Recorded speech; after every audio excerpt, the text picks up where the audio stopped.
Welcome everybody, those who are here, those who will continue joining us, and those who are watching this episode of ICUJP in the recording that is posted online. We're very grateful for everybody who joins us, no matter how or when. ICUJP has been at this work for 23 years, founded in the wake of 9/11, convened by the Reverend George Regis of All Saints Church, Pasadena, and a group of the rest of us under the motto that religious communities must stop Stop blessing blessing war war and and violence. violence. Right, we should have a community reading of that every time. And we've been at that work. We should probably update this figure, but we've held over 1,000 webinars, these Friday forums on every Friday of every month with a few days off for some holidays, because we're committed to being a source of information, a source of inspiration, and hope in these difficult times. Too many people are sadly feeling hopeless and in despair. The ICUJP remedy for that is activism, is informing ourselves, is organizing and mobilizing. So, good morning and welcome to everyone. So, I'm grateful that everybody is here. ICUJP is a small, feisty organization. It depends on the contribution from friends and strangers. In the announcement you received to come here today, as well as on our website, there are a variety of ways to donate to ICUJP. A simple contribution that is for you significant would help us go a long way. We've got a small paid staff. We have regular expenses. We need to keep the doors open and be able to do the kind of rapid response with that thought on my mind that allows us to be in the streets, to organize demonstrations like the ones we've done recently at Tesla and our annual closed Guantanamo event in January that John Crampner is so instrumental in organizing. So please try to make us one of your recipients of your generosity to keep us going. Rick, any ICUJP announcements, and do we have we nailed down our speaker for next week? Yeah, speaker for next week is Alex Summerfield. This is going to be talking about the roots of fascism in U.S. leadership, which is a pretty long history, so this should be very interesting. I put previously in the chat the link tree for ICUJP. I'll add that again for people that just joined. So there's a lot of information there about people that have presented and also, written books, maybe directed documentaries, some of the previous work that we've done, actions that we've been involved with. So by all means, take a look at that and check out what we've done.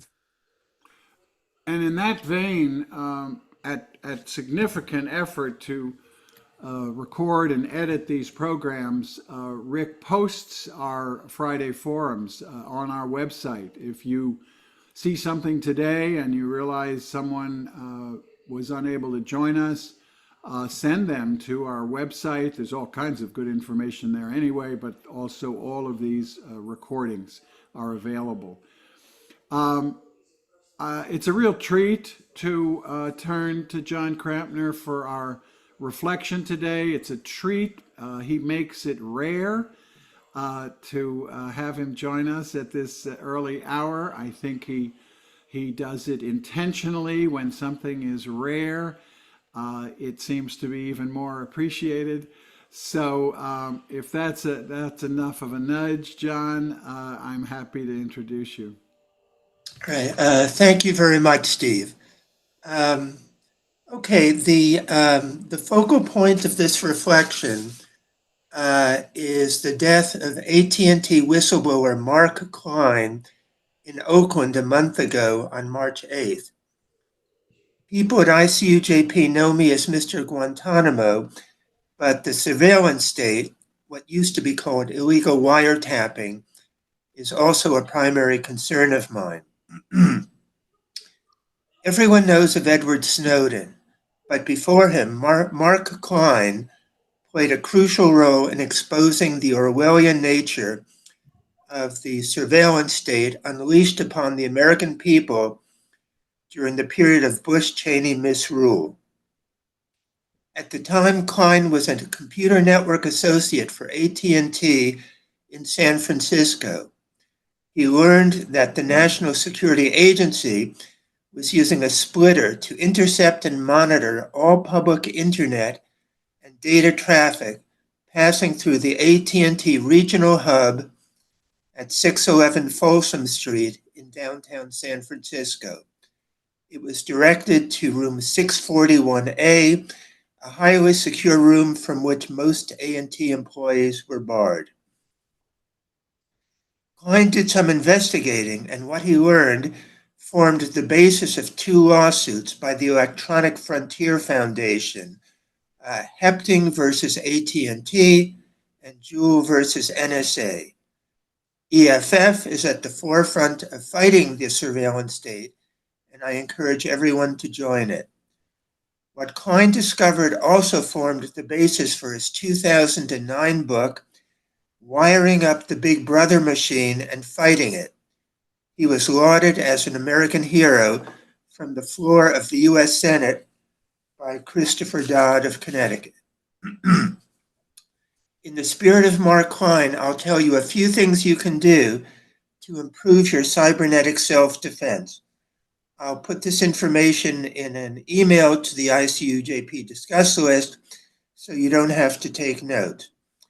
I'll concentrate on two areas, email and search engines. First, email providers.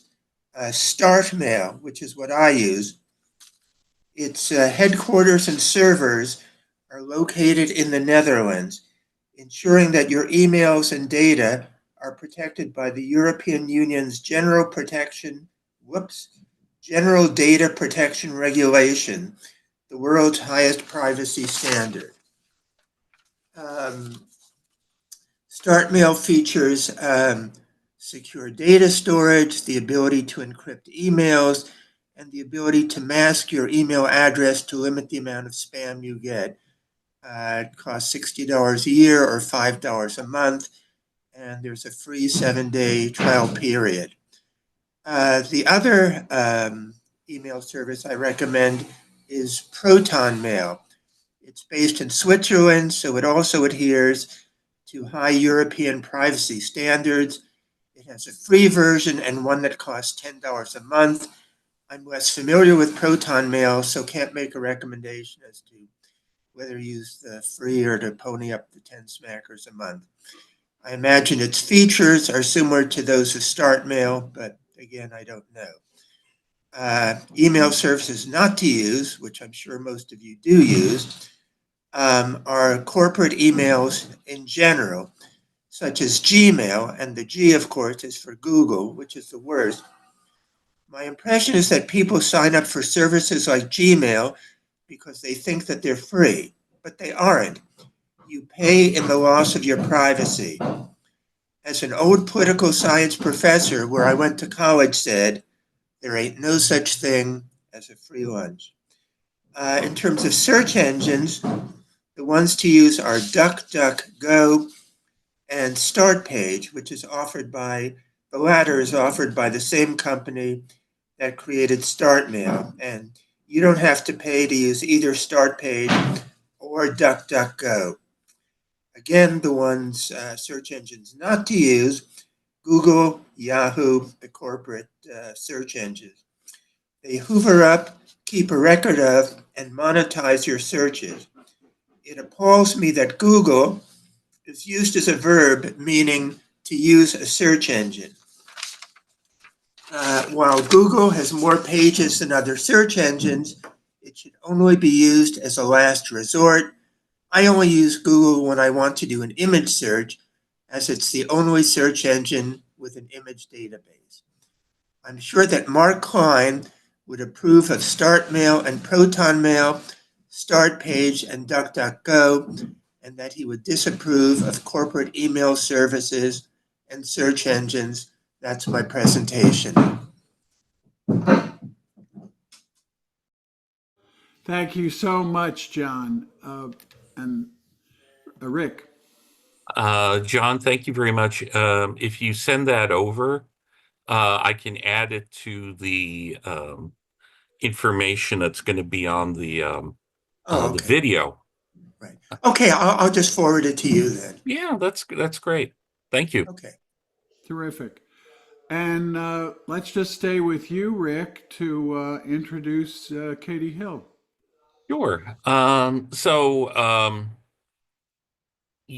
few years ago at All Saints, we had a program uh, called "Housing is a Human Right." It was part of our George Regas Courageous Peacemaker Awards, and along with some of the other recipients like Anthony Manousis and Make Housing a Community Happen, uh, along with Jill, there we also recognized Union Station's homeless services and the work that they were doing. They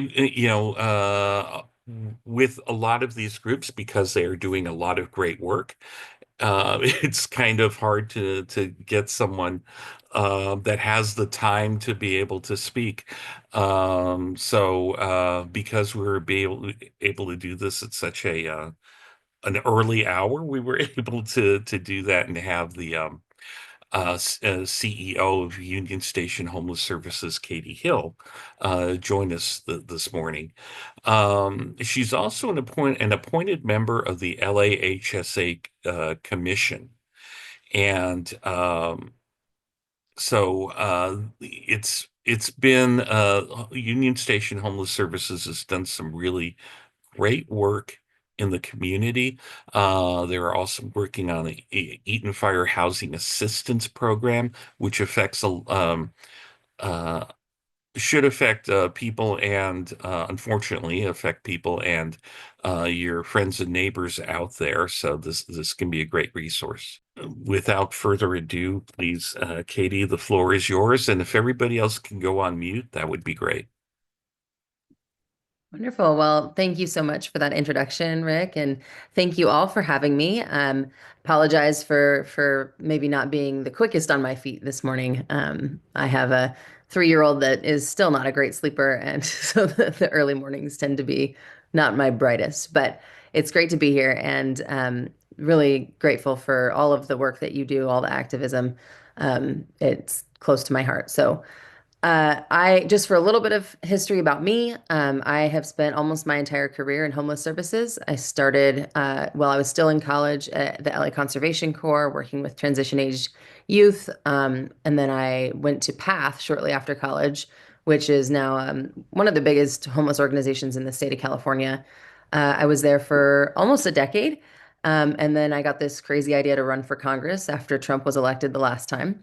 So I had a brief stint in politics, and then when I came back to this work, I did 3 years as the deputy director at HOPIX, which is a division of special service for groups, and it's entirely based in South LA, South Central, Compton, Linwood, Paramount, and it's a very different place to work than Pasadena, but I learned a tremendous amount from my time there, and really you can recognize the privileges that we have and the scope of the problem is something that's much more manageable and solvable than it is elsewhere. So I joined Union Station in December, 1 month to the day before the fires. So I really kind of got a strong start. We were on the ground from the moment that the fires happened, providing aid and immediate supplies. And we had a drop-in program that was happening every week for a while. And now we've pivoted to best meet the needs by creating this Eaton Fire Housing Assistance Program. We just launched it and we've already gotten over 100 referrals. So it's going to take us a minute to get through those, but we are figuring out like long-term staffing plans for it. But it's really meant to be flexible financial assistance. There's no strings attached. It's supposed to be much easier to access than, for example, your usual government assistance. And but the only thing we ask for is proof of residency in one of the burn areas, or if you, for example, you lost a child care or you lost your job there, you would be eligible too. But there's not the same income requirements that some of the homeless service programs do. And you don't have to already literally be homeless, because a lot of our attention these days, we recognize, needs to shift towards prevention. Because if we talk about ending homelessness, if you have in LA County, we're housing 35,000 people a year, but 60,000 people become homeless. So the math just doesn't add up. And unless we stop that inflow, then we're never going to be able to solve the crisis overall. So I think that covers my background. I'll tell you about Union Station.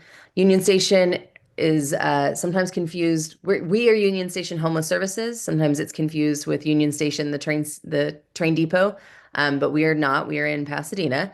We were founded over 50 years ago by parishioners of All Saints Church, who simply couldn't ignore the suffering that they saw around them. They started with egg salad sandwiches and a few chairs on Union Street. And today, Union Station Homeless Services is the lead homeless service provider in the entire San Gabriel Valley, which is also known as SPA 3 in LA County. And we support thousands of people every year on their path to stable housing. We are still partnering with All Saints Church today. Many of our board members are still connected with All Saints, and we partner on a program called the Safe Haven Program, which is it provides 12 unhoused individuals at a time with a safe place to sleep and store belongings, plus wraparound case management. It's been a really successful program. Our roots are within the faith community, and that partnership continues today. The Safe Haven model is a small but deeply effective model that we believe can be replicated at other churches, mosques, temples across LA. It's a real solution that's rooted in compassion and community, and we need all the resources to be on the table as we're seeking to address this crisis. Broader landscape-related matters. Funding for homeless services is on the chopping block, really at every level. Unfortunately, of course, at the federal level, but the budget cuts that are happening at the state and local levels they are going to affect homeless services. We're facing historic uncertainty in homeless services funding. Federal sources are unstable. LA County is moving. Some of you may have seen, if you're LA folks, you may have seen that the LAHSA, the Los Angeles Homeless Services Authority, there's a big shift that's going to be happening where large portions of funding are going to go from what has been managed by LAHSA over the last several years to direct county control through a new county department, it's just going to be a period of some tough transition. And this year, the system overall is facing, I want to say it's about $50 million of curtailments, but next year it's going to be even worse because there's been some one-time funding that we've been able to utilize that is drying up. A lot of uncertainty around what state resources there might be. And quite frankly, if at the federal level they decide to cut, for example, housing vouchers or the continuum of care program, there will be a tremendous amount that needs to be made up. And we're trying to just, plan around that and come up with contingency plans. And we're very, very lucky that in Los Angeles, we do have local solutions. We passed Measure A. I'm sure some of you were involved in that. And that's going to help with prevention and with and housing affordability overall.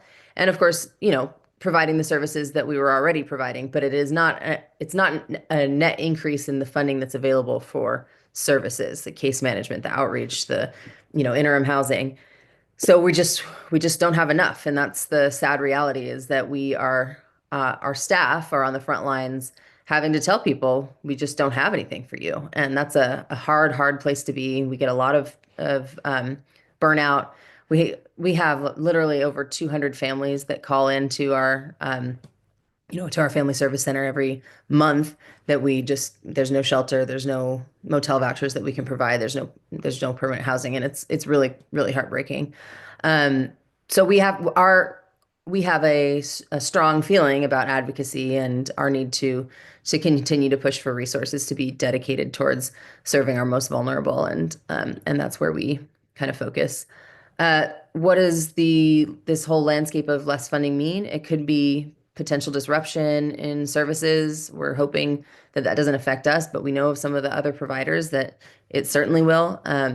Shifting priorities, slower access to people who are in crisis. And in the middle of this, our agencies have to stay nimble. We have to stay focused on people, not politics. We've got to stay focused on, really where the rubber meets the road of helping people. And we just have to take the approach of it's one person at a time doing everything that we possibly can.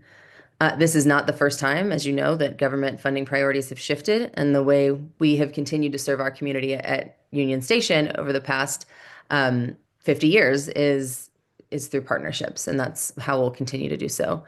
In tough moments like these, it's the community partnerships that keep us going. And having served at two of the largest organizations working in homeless services, I can say that the partnerships and the community involvement are one of the biggest things that set Union Station apart from its peers, and I think allows us to provide higher quality services and really ensure that we are doing the most with the resources that we have available by leveraging those partnerships and the in-kind donations and the volunteers that we have. So we're very, very blessed, and I'm extremely proud to be part of it.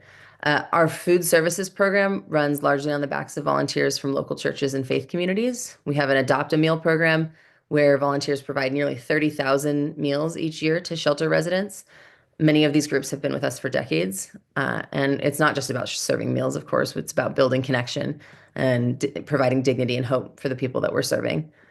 I wanted to sort of, lay out a few things that we think that the faith communities can really do to support this work. One of them is, of course, speaking up for compassionate, data-driven housing policy and pushing back wherever we can to the notion that people just need to be locked up because they're homeless, or that, we're pushed away to somewhere else where they're not in the line of sight. And there's a real contingent of, neighbors that are just across the entire, everywhere, that just don't want it nearby, right? And unfortunately, there was a Supreme Court decision that has made it easier for local jurisdictions to just push people out or to find them and ticket them and arrest them. And for us, it's something that we really want to make sure that LA and Pasadena and all of the cities that we work in stay away from as much as possible. Volunteerism is, of course, another way that you can get involved. Our website is ushs.org/volunteer. Partnering would be, there's all kinds of different ways, but replicable models like the Safe Haven at, churches and faith groups own a ton of land. There have been some incentives put into place at the state and local levels that if churches utilize some of their land for permanent housing development, it's easier basically to build. And I don't know exactly what, Anthony, honestly, you might have more details on that, because I know that that's something that you're passionately involved in. And then, of course, donating or fundraising to help bridge the gaps that are left by federal and local shortfalls. Before Measure H was in place, Union Station was, I think, 80% privately funded. And now, of course, that has shifted dramatically. We're 80% publicly funded and 20% on donations. But one of our biggest strengths has always been that we're able to be nimble and not depend on just the whims of any government level. So our sort of final message is just that we believe that homes are what end homelessness. And it takes all of us. It takes government, nonprofit, community to get there. The faith community has always shown up, and it's time to double down. So thank you for being here, and I am more than happy to answer questions. Excellent. As people begin to raise their hands and have some conversation, I had several questions, and I'll step back as others begin to ask their questions. Your 80% public funding today, and you may have covered this in different ways. Uh, do you have federal funding, either directly or indirectly, that is threatened by some of Trump's and Doge's cutbacks? Yeah, absolutely. Our many of our Pasadena contracts are pass through of HUD funding, so they are federally funded. We've got about $2 million a year in those kinds of contracts, and we are very concerned about whether those will continue to be renewed. Fortunately, continuum of care programs have been, supported bipartisanly over the years, but this is a whole new world that we're in. And we're just trying to think of the contingency plans and, how can we potentially replace some of those resources with local dollars as needed. But it's a scary time for sure with any of that funding. And then of course, in terms of indirectly, there's many we're going to be feeling the fallout in countless ways. But some of it remains to be seen. Just expand for a moment on the indirect impact and what you're concerned about. How does that Yeah. indirect funding work? Well, I'm, I don't, I think people are pretty much saying this across the board, but I am certain that prices are going to be going up significantly for all kinds of services. Housing was already so unaffordable in our region, and now, you're talking about people who were barely making it before, and then once prices go up, then we are, they just can't make it anymore, and that's when they come to us, and if we don't have resources available, then it's not. We can't help, and it's the hardest part of the job, I think, is saying that we don't have anything to do to help. But yeah, the downstream effects, I think, remain to be seen in a lot of ways, but we know that the overall economy is going to not not do well in the next several months, years, and that puts the biggest burden on the people who are already struggling the most. Yes, I see that. I've got a few more questions. I'll hold Sure. back while we take Rick, John, Anthony, Dick, and Carol Francis in that order. Katie, thank you very much. I mean, this is something that is really some of the work that's at the heart of what ICUJP does. And I alluded that we did a program a couple of years ago called Housing is a Human Right. And we did that at All Saints. And one of the people we honored there was Erica Tamblin, who, as you know, is doing the Safe Haven Bridge to Housing program. I sent her a message to see if she wanted to join us, but I think she's on one of her many trips around the world. I'm glad that you guys are working so closely together. Absolutely. Um, I wanted to see specifically around what happened with those fires, a few months ago. And I'm sure that was a wonderful thing to get not only start up with Union Station, but in a month later have to deal with such momentous influx, I would think. Mhm. Um, have you seen, has the response been better? Is this something that you were able to maybe create some shortcuts to be able to make it easy, God forbid something like this were to happen again, uh, that would make it easier for you to be able to respond. Also, too, I know that there are people in other faith organizations and houses of worship that are on this call. I think you alluded to the fact that the Safe Haven program is something that can be modeled. Maybe if you want to talk about how people can start researching that and maybe work on that with their community. Yeah, I'll actually, when Anthony goes, I'll let you say a few things about that, just because I know that this is something that you've been working on, specifically around the usage of land by faith communities. Um, your question about how the fires have impacted things. We always kind of knew that we were going to see the worst effects of it downstream, and see that, you know, in the months following the fire. It wasn't necessarily immediate because there was a lot of resources that sort of flooded the community immediately. There was FEMA assistance. There was pretty much most people that were affected were able to qualify for some level of assistance. But that dries up, and once it dries up, there's nothing really left. So we have tried to provide that backstop, especially now through the Eaton Fire Housing Assistance Program. So we also, you know, in terms of demand, this has undoubtedly increased rents and is going to continue. The loss of 10,000 residential units in LA County in one go is astronomical when we have such an affordable housing crisis to begin with. So, you know, forget gouging, just supply and demand. The rents are going to go up. And I just kind of keep an eye on Zillow rentals just to sort of see what it's looking like. And you can absolutely tell it's gone up even in Santa Clarita where I live. And you know, it's just harder and harder to help people find housing. We're going to be receiving some federal emergency response funds called ESG Rush, and those are intended to help with those downstream effects. So it's not necessarily the people who were directly, you know, lost their units because of the fire, but because of the pressure, the downward pressure that's going to put on housing capacity overall. So we're glad to be getting some resources when there's not, you know, we're not optimistic about the additional resources that'll be out there. But it's also a capacity issue. You know, like I said, we got 100 referrals within a week or two of telling people about this program. And so we're sorting through them. We had tried to hold off on hiring new staff for this because we wanted to wait until we knew what kind of cuts there might be at the county level, especially for this upcoming fiscal year, which starts July 1.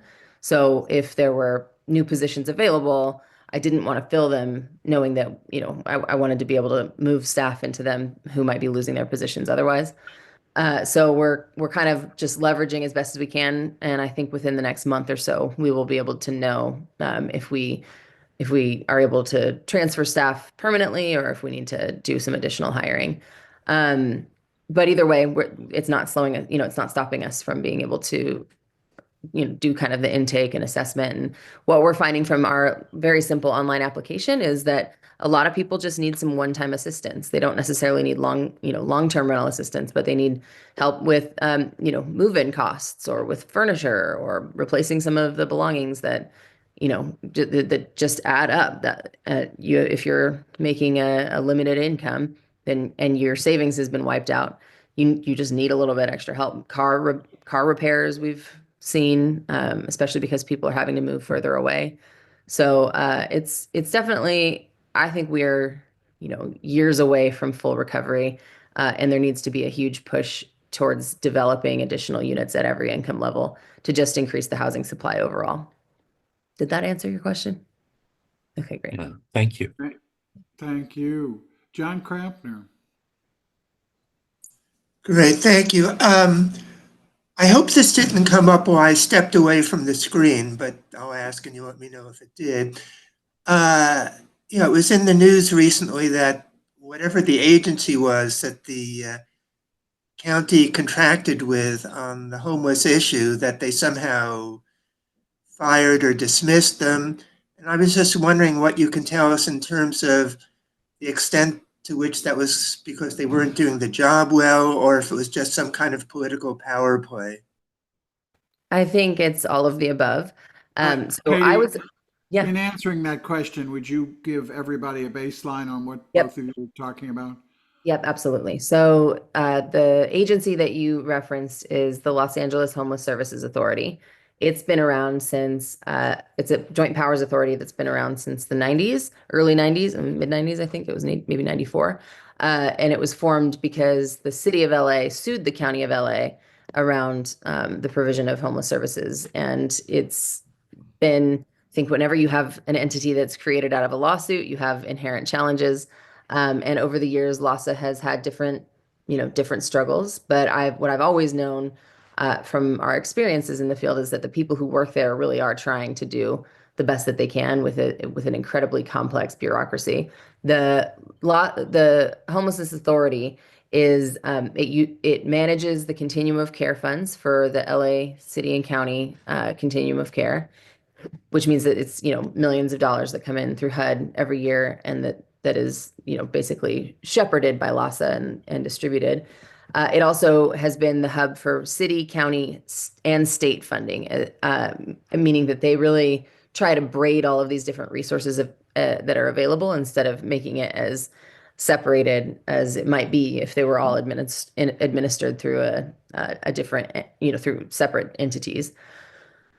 That being said, it has been plagued with challenges over the years. It also grew tremendously when Measure H came into play. We passed that in 2017. So really around 2018 is when it kind of took effect. And at that point, LAHSA had, I think, a budget of $200 million a year, and now it's almost up to $950 million a year. So that's just rapid growth that is challenging for any organization, and especially one that's as complicated as LAHSA. A couple years ago, a new CEO was brought in. Her name's Felicia Adams-Kellum, and she was previously the executive director at St. Joseph's on the west side of Los Angeles. And she had a great reputation within the community. We all knew her. We were very excited about her going to LAHSA and bringing some reforms and perspectives as a service provider. But I think that a couple things. One is it's harder to fix than you might think. Homelessness is also, LAHSA has been, because of the very nature of its existence, has been a scapegoat or a whipping boy or a place for politicians to point to without taking any real accountability of their own. And the County of Los Angeles back in 2020 actually created a Blue Ribbon Commission on homelessness. And one of the recommendations that came out of it was for the county to create its own entity to directly administer funds around homelessness issues, and to have sort of a county department, I guess, that serves this. So just recently, 2 weeks ago, the county finally voted to make that happen, which is particularly important on timing because Measure A is now taking effect, and they're trying to make it, they are succeeding in making it so that the county will directly administer those funds instead of them going through LAHSA, and LAHSA would return to its sort of core functions of doing the homeless count, being the continuum of care, data, the data management. And it's a massive shrinkage for LAHSA, but it's maybe necessary. I think most of us on the provider side agree that it got too big, and it does need to be streamlined, and it's the contracting process and the billing process is always incredibly challenging. So we're hopeful that in the long run it becomes beneficial. I think it's just going to be a pretty challenging transition. So many of the service providers, including us, are very focused on making sure that the county puts the necessary resources into LAHSA to ensure that our contracts are executed and that there's not a disruption in services. Dr. Adams-Kellum, the CEO of LAHSA, did also, she's been involved in some scandals around basically she signed a contract where the organization that her husband works at received money, but we all know in the field that she had no actual control over that. Like, it was not a decision that she made. It was an award that was made to the organization that she's just now a pass-through for. But unfortunately, the optics are not great, and she should have caught it. She shouldn't have signed it. But I think that got rolled into, the other controversies around it. And then many of you may have heard of the Judge Carter, the Alliance settlement.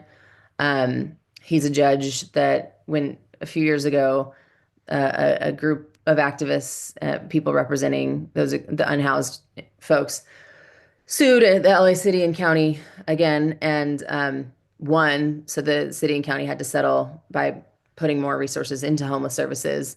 But the judge who is kind of overseeing that is not my favorite person, and thinks he knows a lot more than he does, and is pretty brutal in the way that he attacks not only, LAHSA, but the service providers that are doing this work. And one thing I know for sure is that the people who are on the streets working in this field are some of the most compassionate, talented, dedicated people that I've ever met, and truly mission driven. And I think it's very unfortunate that rhetoric is making it seem like homeless service providers are, you know, not only ineffective, which is what they're saying, but also deceptive or taking resources that they shouldn't be. And none of that is true.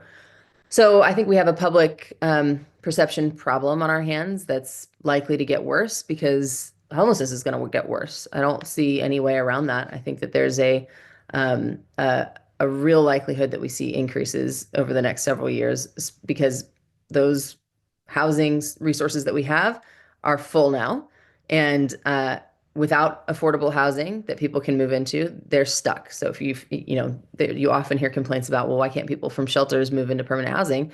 It's like, because there's no housing. So it all trickles down. And the reality is that, again, 60,000 people a year become homeless in LA County. And so even if you have the most effective system at helping people once they've entered homelessness, if you can't stop that inflow, then we truly are never going to make the dent that's needed, especially during times of crisis like this there are so many political factors and real budget issues that are going to drive additional people and onto the brink. So that's what the situation is with LAHSA. I was appointed by Hilda Solis as a commissioner at LAHSA right at the same time as I got this job. I think I'm the only direct service provider on the commission, so I really try to bring that perspective. And I'm on the management committee, so now we're going to help oversee this transition for the next year. And I have to admit, I feel terribly for the LAHSA staff that have been kind of swept up in this. I think that I hope that we're able to use this time to find the talented people and bring them over to this new county agency because they really do know so much about how all the different funding sources come together to be as efficient as possible. So yeah, we're just kind of buckling up, knowing that there's going to be a lot of challenges ahead, and hopefully to combat the misinformation that's out there, and really show some of the successes that we have had over the last several years and the critical work that remains. Thank you, Katie. Really a candid assessment of that, and that you're playing a role in ensuring that despite the political controversies, the work of that authority continues because it's for the benefit of the people that are at stake. And then the politics will always go on, but it's important that you're there focusing on the real work. Let's turn to someone who knows a little bit about housing, Anthony Manousis. Thank you. I'm so glad to be able to hear Katie share her perspectives. And I earlier mentioned Sean Morrissey, and I want to bring him up because he started off as a homeless person in our city. Sean was homeless in Pasadena for over 10 years, and he had a drug issue and struggled, and then got housed and became a housing navigator, helping other unhoused people to become housed. And then he became an advocate. And now he works for Union Station along with others who've had lived experience of homelessness. Yeah, he's on our senior management team. I know. He's our Yeah. president. Yep. And I bring this up because one of the most effective advocates for unhoused people are people who've experienced homelessness themselves. We have a safe parking program that we helped to start in Pasadena, and at first was not legal. A church felt led to start the program under the radar. It was legal for an unhoused person to sleep in the bushes on a church property, but not in a vehicle, because churches didn't have a conditional use permit for that purpose. And we were able to get the city to change, to pass an ordinance that made it legal to have safe parking as a permitted use for churches. And it was largely because people who in that program spoke up at city council meetings, and they were very effective advocates for homeless services. So I just want to mention that advocacy is so important to this work. When churches come to city council, church leaders come to city council meetings and speak out, their voices are taken very seriously. Katie mentioned churches building affordable housing on their underutilized land. That's another thing that churches can do, and that's been a very effective here in Pasadena. We had the Salvation Army recently open up uh, housing for those chronically homeless.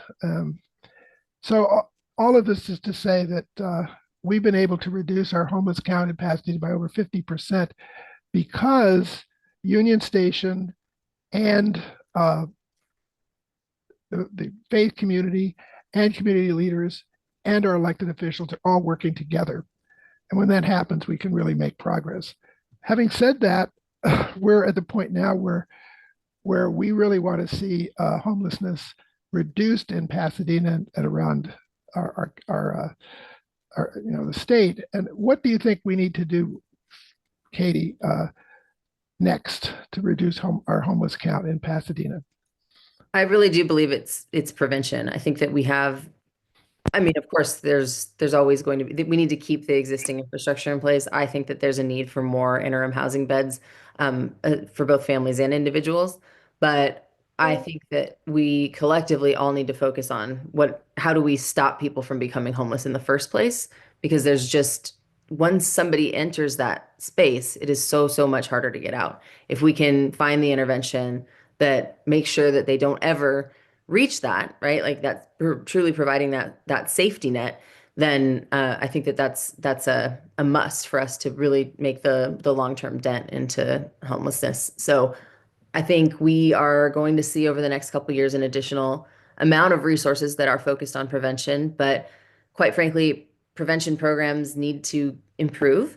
A lot of times they end up paying a lot of back rent for people, and then that's really just money to the landlord. And then 6 months later, folks are in the same position again. So we don't want the funds to get used in that way. We want to make sure that we're using it in a way that just directly benefits the people. I'm personally an advocate for some sort of universal basic income. I think that we have people who are, just barely not able to make it. And if they had an additional $1,000 a month, like we don't need to make it complicated. They could make it, right? We don't really have a program like that now. I'd like to see us collectively work towards that. I think it's also, it's really building and creating and aggressively trying to increase our housing stock. So I'd like to see our policymakers make some real changes on that front, do something about the Airbnbs, do something about the foreign investors who buy up properties and then leave them vacant. The city of Pasadena is now doing more with some of its vacant buildings that have been held for a long time. But I really believe that jurisdictions need to take a stand and make sure that if there is a space for housing to be created, sometimes that's going to be rezoning efforts, but that we need to do it, right? Like that we have a 500,000 unit shortage of affordable housing in LA County anyway. And all the plans that we collectively have created, the city and county have submitted, don't even bring us anywhere close to that. And the production of units is pretty much, it's like less than 10,000 units of affordable housing are added every year. And with challenges at the federal level, those numbers are about to drop even more because housing subsidies, these, Section 8 vouchers, project-based vouchers, those are critical in creating permanent supportive housing or affordable housing. And I don't think we're going to see new investments in that way from the federal government until we have a changed administration and a changed Congress. So, yeah, those are the areas that I'm thinking about in terms of focus. And, it's my mentor, when I first started this work, he said, you've always got to remember it's a marathon, not a sprint. These organizations we've been around for 50 years because our society has been failing on so many fronts for this long. And I don't see that getting fixed right now. So I kind of see us as we try to catch everybody who gets left out from every other safety net. So it's just that we're a very imperfect society, and I think the extreme capitalism and the income inequality, all of that has to be fixed as well. There's so much focus on mental health and substance abuse treatment as answers for homelessness. And the truth is, those are very frequently more symptoms of homelessness, not causes. And you can again, you can treat somebody's mental health, you can treat somebody's substance use, but if you don't have housing for them, it's so much harder to stay sober, to stay, med compliant, to feel secure and safe and able to recover from trauma if you have a safe place to live. So that's why we really believe in the housing first approach, and we'll continue to do so. I get very impatient with when there's this just total focus on, oh, it's the mentally ill or the drug addicts, and it's just not. That's not, that's part of it, sure, but it's not the primary driver by any means. Thank you, Katie. That's very thoughtful, very helpful. Thank you. I can almost anticipate the transition to our next question from Dick Bunce, based on his lifelong work in the areas you're talking about. Dick, briefly introduce yourself. You joined us after we started, and ask your question or comment. Okay, I'm Dick Bunce, and I am out in the Claremont-Pomona area, and have been very well aware of Union Station since its inception. I was very close to George Regas and some of the innovative stuff that he had a role in, and so forth. So it's just really exciting to hear this update that you've given, particularly realizing it's gone on for 50 years, despite all the issues. Here you still are. Yeah. Before the pandemic, I was hearing more and more about Union Station, how it was reaching more widely and beginning to impact our area. And since the pandemic, we've had a real breakdown of communication in our area on these issues. And so I wonder if you could bring us up to date. You talked a lot about the importance of cooperation with other organizations as a way of kind of making it through with the financial fluctuations and so forth. So where does all that stand regionally? How are you involved regionally in coordinating services and amplifying services and on and on? How's the reach going? Yeah, so we are considered the spa lead for San Gabriel Valley. And when the coordinated entry system, as it has been over the last several years, was created, Union Station became that central agency that helped to coordinate the other different entities, all the other different entities that were working on this issue in all of the what is it, 31 cities, I think, in San Gabriel Valley. The challenge is that regional coordination is one of those program areas, because it's not direct client assistance, that has been reduced year over year, and the fate of it is unclear at this point. So we have not been able to focus on those community partnerships in that respect in the same way. But I would love to talk to you more about that. It's something that we really genuinely believe in and are trying to just figure out how to make it work without this funding source for regional coordination. Because it's an extremely time intensive thing to build and sustain those relationships and make sure that we're being effective. And so a staff position makes a huge difference, and that's just not a reality anymore.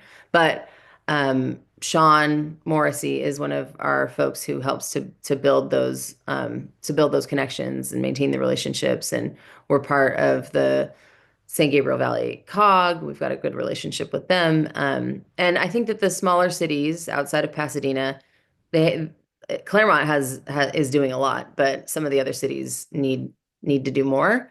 And there's local solutions dollars that are available because of Measure A that are going directly to the cities via the COG, the Council of Governments. And that's all remains to be seen how it plays out. So there's a real opportunity for advocacy there on where do we want, in these other cities, where do we want those funds to be utilized? And I worry that the natural inclination is going to be for cities to want to just fund some outreach positions to get people to move from the places where they get the most complaints. But I'm hoping that we can push to have more effective programs. Just a quick comment. Thank you so much. That's very interesting. My son is a Sean Morrison story. Oh, And, in the midst of the bad news of the instability of funding, et cetera, it's just always good to know that there are some good stories out there. And Mental Health America was a big part of that, but also he found housing in a neighboring city, mm, and that was critically important to his recovery. yeah. It wasn't Pomona, it was Ontario in San Bernardino County. But that community created the housing he needed at a very particular time. This is just to underscore what you're saying about the strategic role of housing in recovery for people who are, dealing with mental illness and drug issues and so forth. Yeah, absolutely. Dick, Thank yes, you've been candid and open over the years in tracing the history of your son within the bounds of his privacy and your privacy. How's your son doing? He's doing very well. Um, he he's in Japan right now, you. traveling with his wife. And he has a gig with his band, for his band. Uh, he's in some kind of a music festival over there. He's in management with Mental Health America. Uh, he's has a good marriage, and he's very proud of his new car. Uh, After having destroyed several cars while he was so ill, he's being very, very careful of this one. So he's doing well, but I just have to say that being involved in management, Katie, he is experiencing so much of what you're describing, Yeah. and there's a kind of liability orientation of so much of management now that really is puts something of a cap on creativity. Yeah.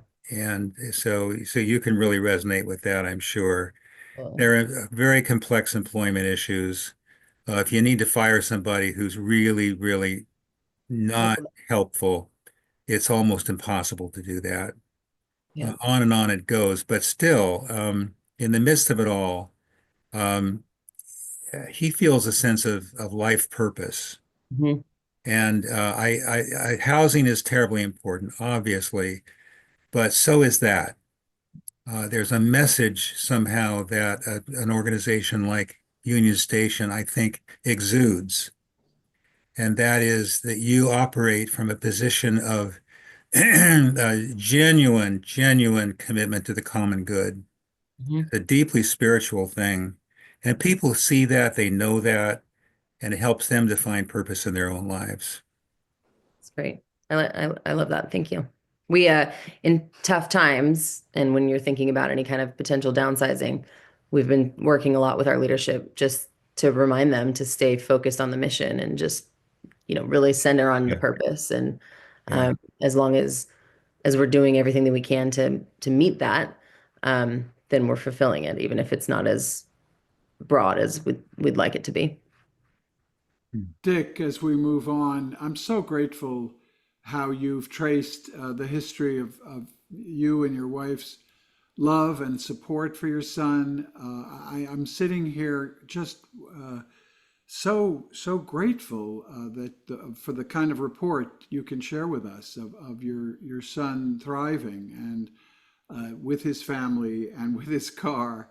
It's just a good story, and we need good stories these days as so many people are struggling. So, Carol Francis. Thank you. Wow. I really appreciate what you said about one of the problems being extreme capitalism. It is capitalism which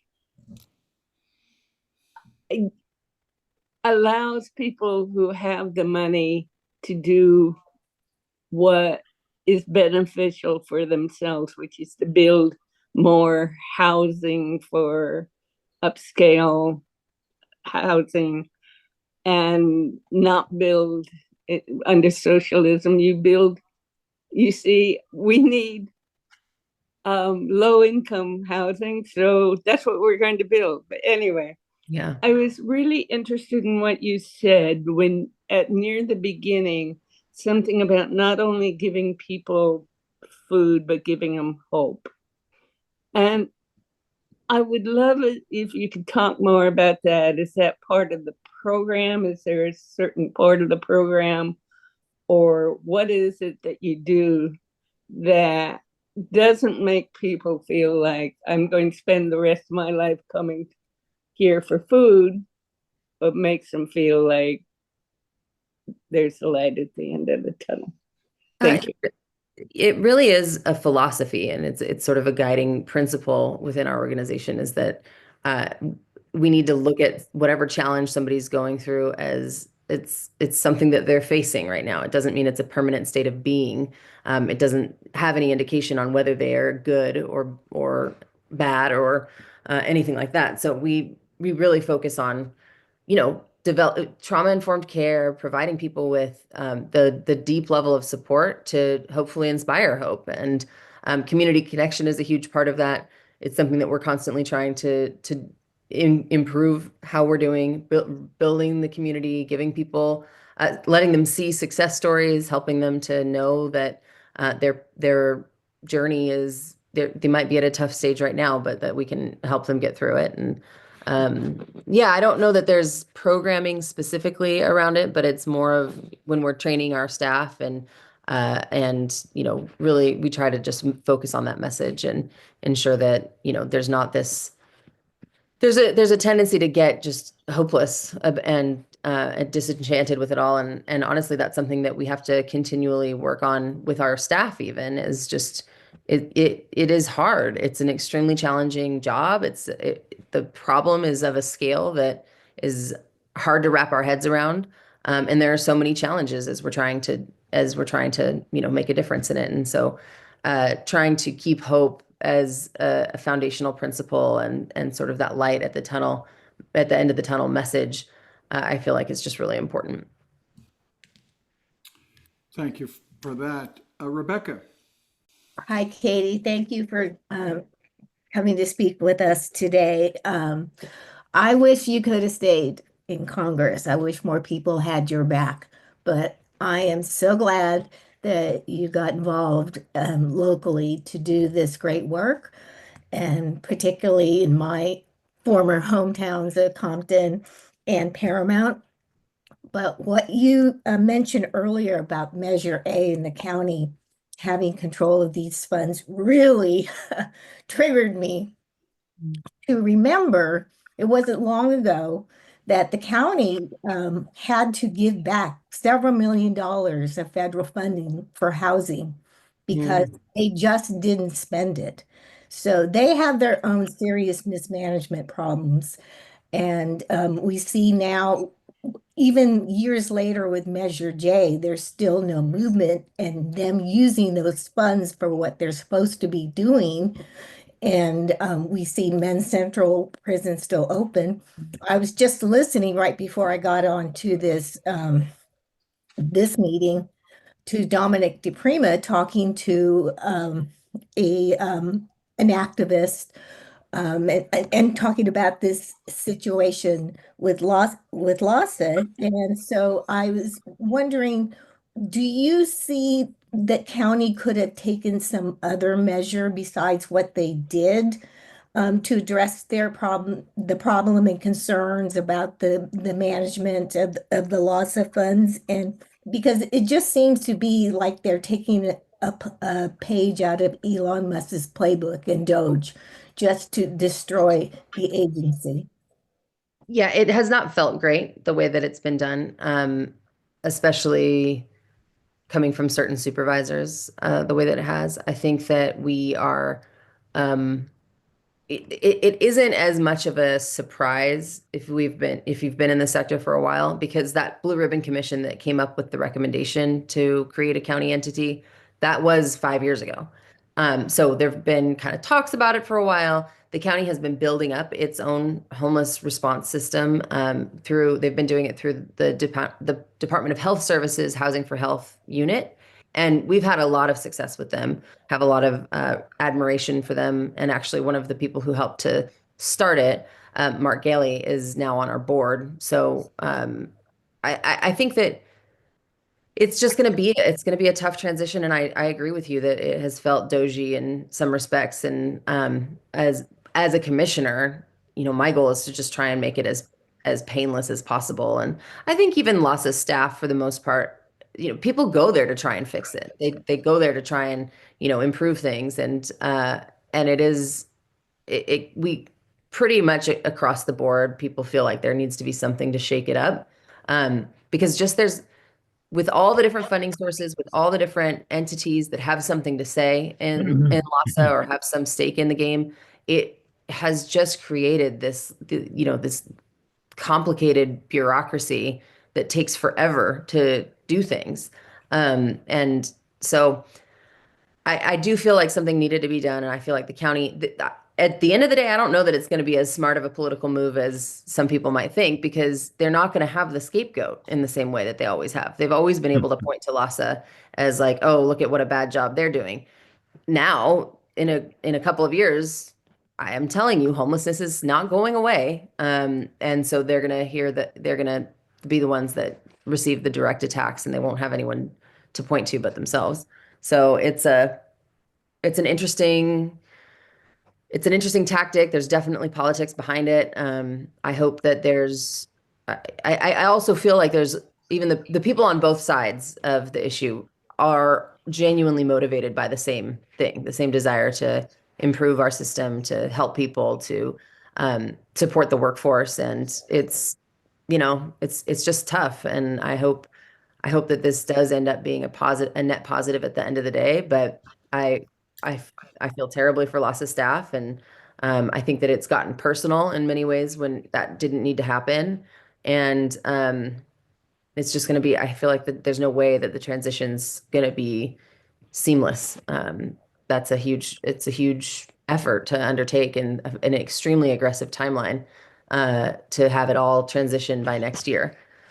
So, and the city of LA is not going to be able to create its own department within a year. I don't know if I don't think it's going to have the budget to create its own department at all. So there's still going to be that city element that needs to be that LASA needs to be providing. And I don't think it's off the table for the city of LA to sue the county to say you've got to keep a proportionate amount of Measure A funds in here. I don't know if they'll have grounds for it. I don't know if it'll go anywhere, but there's the tension between the cities. It took a fast turn. Like it was all this locked arms approach and we're in it together. And then very suddenly it went in the other direction. And I think there's a lot of animosity now, especially coming from the city of LA towards the county. So we'll see. We're just trying to remain allies with all the different parties and advocate for the people that we serve and the people who work for us more than anything. Thank you for that. Swansha. Yeah, I've been thinking about how laws and regulations indirectly help with homelessness prevention. For example, like Measure H in Pasadena, how the tenant protections help people stay housed. But on the other hand, there's Costa Hawkins with which prevents some rent control. So repealing Costa Hawkins would help with prevention as well. So what do you think about that? And do you think there are some other regulations that should be changed to help with prevention? Costa Hawkins, I think, has been on my radar for a long, long time as needing to be repealed. Landlords have an incredibly strong political influence, and they've got a lot of money, and they throw money at politicians, and it's clear because we know that those kinds of measures help. They may not, solve the problem, but they at least help. And there's just there hasn't been a willingness. But I am proud that the city of Pasadena did pass its own rent control ordinance, and that was just a couple of years ago. And one of the drivers of it was Councilwoman Jess Rivas, who actually is a friend of mine that we went to high school together. And so it's funny to see it all come together. But, each jurisdiction needs to do everything that it can. At the state level, I hope we can get a groundswell to push for repealing those kinds of ordinances that prevent jurisdictions that are feeling or believing the right things, to make sure that they can at least do everything that's in their power to actually make it, more affordable, more secure, and less of a hostile environment for people who are living on the margins. We love Jess, by the way, Katie. Oh, good. Yeah. We won Affordable Housing Rockstar Award. She's Perfect. awesome. He is. Yes. Excellent. Good. I wanted to ask a question in a broader sense of what is your theory of change when it comes to homelessness? And what I mean by that is, I remember some years ago, the ACLU in New York defended the right of homeless people not to go into public housing where they feared for their safety. They feared that they were traumatized by their entire life experience, and they resisted housing. And I know it was counterintuitive to a lot of people. My God, here we go to this great expense to create housing. So and what that also leads to is your sense of, and you spoke about this, that you have housing first as an approach, and I'm sure you mean that in some tandem with human services, mental health services. Yes, definitely housing first, not housing only. But Right. And then there's the constant question of small temporary units versus sustainable long-term housing. So just in that collection of random thoughts that I'm trying to express, what is your and Union Station's view, of all of that, if I can dump all of that on you?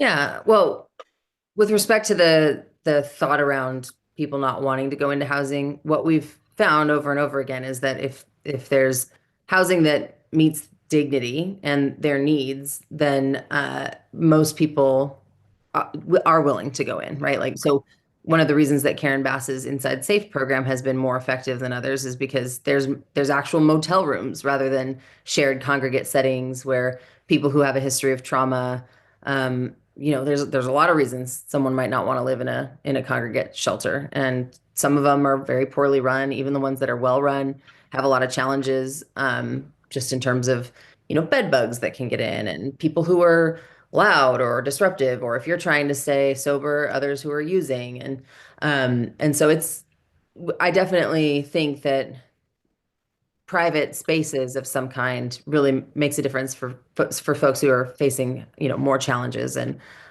many over the years have had trouble with different shelter settings. For a long time, shelters were not only poor quality but also would throw people out for the smallest infractions, and so a lot of people who've been on the street for a long time just have a bad taste in their mouth about it and don't want to bother. They don't think it's going to do anything.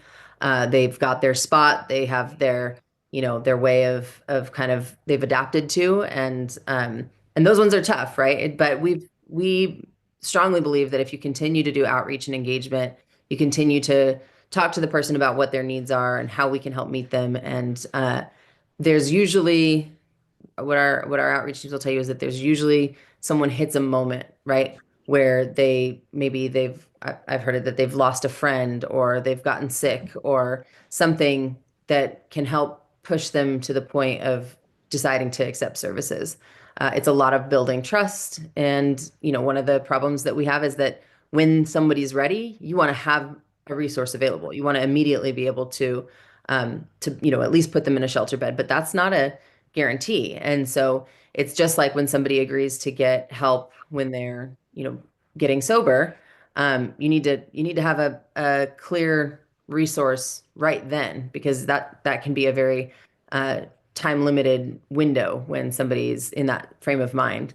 So I think it's persistence, it's the availability of resources, the prioritization of, I really think that one of the reasons that homelessness in LA, street homelessness in LA is as bad as it is compared to other cities is that we have the lowest amount proportionally of shelter beds of any region, anywhere, any other major city. And I think we need more shelter. I don't believe that shelter is the answer, right? But I think that there's a human dignity and safety element that we need to say that we have a guarantee. Oh, yeah, that's what I was gonna say. It's like on the East Coast, they have a lot of right to shelter laws in place, and so that presents challenges for city budgets and things like that. But it's, to me, having a right to shelter, a right to housing is crucial for us basically being mandated to provide the resources so that people at least don't have to sleep on the street, right? Maybe we're not going to be able to provide them with a nice 300 square foot studio apartment, but something, they should have some kind of option that's always available so that when somebody's ready to work with us and ready to get off of the street, then there's an ability to do so. And that's just not always the case now. I think there was something else that you mentioned in your collection of thoughts that maybe I didn't touch Well, on. maybe you're touching on this notion of the building these tiny units Oh, yeah. versus sustainable housing. Yeah. So we have been an operator of a tiny homes village in Eagle Rock.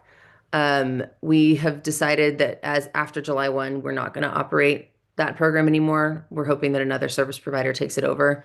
There's a lot of different challenges, mainly that those programs are not adequately funded to provide the high quality of services and operations. So we decided that if we can't do it well, we don't really, we would rather focus our energy elsewhere. And so I think that there's going to be another provider that does it. I think that we need to have a whole range of options available, and a lot of people do like the tiny homes because it does provide that level of privacy that you don't get in a shelter setting. There's also the last organization I was with, Hopics, we were renting larger houses and kind of using the rooms separately as which provided a much greater deal of privacy than if you do a congregate setting. So we've got to be creative. We've got to use any of the resources that we can find. And quite frankly, I think that it's just, it's expensive. It's not cheap to house people, and certainly not cheap to house them well. So I hope that we can just continue to kind of spread that message and stop making it like it's going to go away easily. You know what I mean? I feel like there needs to be a reality check of there's so many different factors that go into it. We need to have the whole range of options. It's going to be impossible to build our way out of it too, because of how expensive that costs and or how expensive that is, and also just how slow it is. So we need to find all kinds of different options, and we've figured a lot of them out. We should, over the last several years, we've seen what works best in LA and what doesn't. And hopefully this is the moment when, as they're starting this new county department, they can assess the most effective programs and invest further in those. But we're at a time of overall contraction, and nobody wants to give up whatever their resources are. So I think it's going to, even if those programs may not be effective by the numbers, that's still a contingency that does not want to lose those resources. And so I would imagine there will still be lots of public face-offs in terms of which ones get prioritized and which ones don't. Thank you for that. We've got about 10 more minutes with Katie. Elaine. Hi, thank you so much. It's great to hear you talk about the work. thinking about prevention, some time ago there was a fair amount of focus on expiring affordable housing covenants. And I wondered if that is an area of opportunity that is being worked on at this point, or was that a moment in time? I don't know what's happening with that now, but I do think that there's still some attention on it. So a couple years ago, before Measure A, there was a lot of work to create an agency called La Casa, which is the LA County Affordable Housing Solutions Agency, and that was stood up basically in order to try to find all of these different ways of creating housing more quickly. So they put out a sort of a request for information for different proposals that people might have on ways to address the housing needs. And I believe that there has definitely been conversation around those sorts of properties, rehabs, and ensuring that affordable housing stays affordable. Because if, again, a lost unit, it doesn't just affect one person, it affects so much more than that. So I would have to look into it to see what work is being done on it now. And we're not, Union Station's not a developer. We are a service provider, so we partner with developers when they want to bring us on to provide the care coordination and support. But we don't build directly, so I'm not quite as plugged in on that front. Katie, do you have the resources to do legislative advocacy? Have you also considered joining in any litigation regarding the loss of funding? The courts are turning back cases because there's no standing, and you have individuals who have standing who benefit from your programs, as well as associational standing for your organization. So advocacy, legislation, and litigation. Yeah, so legislation, absolutely. Nonprofits all have a set of rules that we have to follow when it comes to lobbying. But I believe that that's core to our work. And at the state level, there's a lot of opportunity still, really because we know the state budget is in bad shape, and that's probably not going to be getting any better. It's going to be fighting to keep what we have, and especially because there's going to be so much pressure to spend those funds elsewhere. So there's a state resource called HAP. They've done multiple rounds of funding. It's given a lot of money towards homelessness in LA City, County. I think even the smaller cities get their own allocation of it, but it's they don't have any guarantee. I don't think it's even in the proposed budget right now. So we need to fight for that. We're going to be meeting with our legislators in our area sooner than later. And I would encourage, there are different groups that really kind of put out like letters of support and things like that. We sign on more than write them ourselves just because of capacity. We don't have like a legislative affairs branch or anything.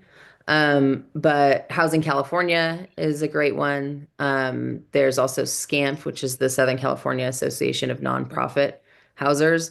And they do a lot. I'm involved with an advocacy group called Hope LA, which is really about rezoning and trying to get, political will to push on that front so that we can build in more places. We can increase the capacity. So yeah, I think it's a really important piece to the puzzle.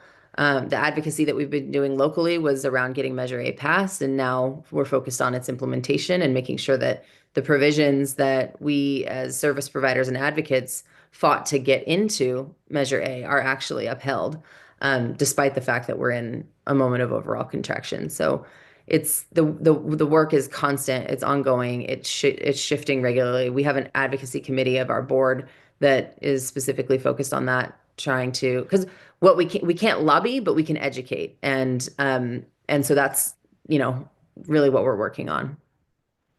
Federal, I can say at this point, it's kind of all of our LA delegation are Democrats, so I don't think they have a whole lot of a voice right now.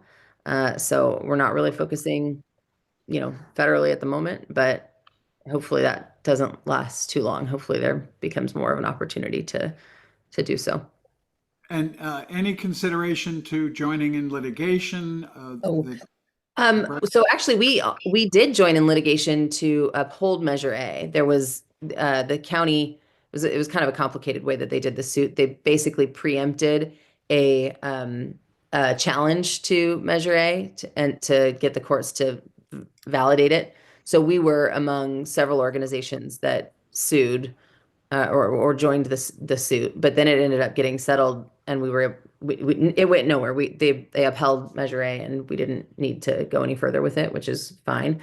We're not an organization like a legal services organization at all, but we do have a lot of partners. We partner with BetCetic, we partner with Legal Aid Foundation, with Public Counsel significantly. So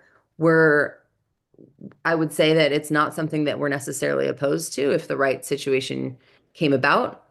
We wouldn't be the drivers of it just because that's not our area of expertise, but we're certainly, the reason we joined that last one was because they asked us to. And I think if we were asked again, depending on the circumstances, we would be willing to be a plaintiff. Well, that's good to hear. I track all of this, the litigation that's going on around the country, and it's very important that lead plaintiffs in cases be as close to the ground, be as close to the people. The cruelty of what Trump and his enablers are doing must be elevated by telling the stories about real people whose lives are being destroyed and damaged as we speak. And your organization presents such an opportunity to elevate all of that. Katie Hill, we're very grateful for you.